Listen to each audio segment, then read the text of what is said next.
Tapos na naman ako mamili. So, nandito na ako sa labas. Hindi na ako nag-video sa loob dahil ang daming tao. Ito na. Ayan. Oh, Hindi no! nakapakita, naka-plastic na. Ayan. Tapos na ako mamili, guys.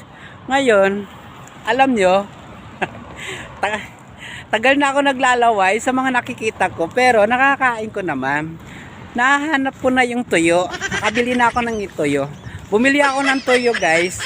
Dahil gusto ko yan na ulam. Paborito ko kasi ang tuyo. Ito, maglalakad ulit tayo. Medyo madilim na. Siyempre dito na ako malapit sa sa may highway. Malapit na naman ito sa amin. Ngayon, isang plastic ay 4 dirhams. Ang dami. So siguro, pag ako lang kakain to, siyempre medyo matagal Siyempre, may kasama naman ako sa bahay. Pero ang tanong, ang problema kung paano ko lulutuin. 'Di ba? Kasi sa amin, marami kami doon. Yung iba ayaw nilang mabaho. Siyempre kasi ang toyo, ang amoy.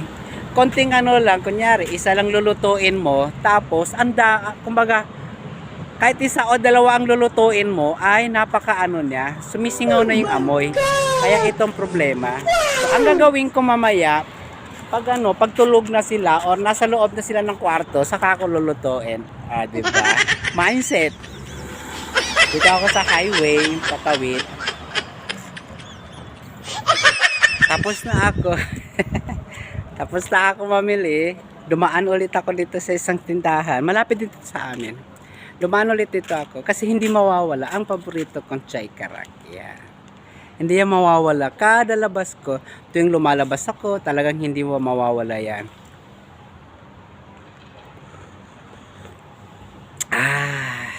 Sarap. Yan, chai karak.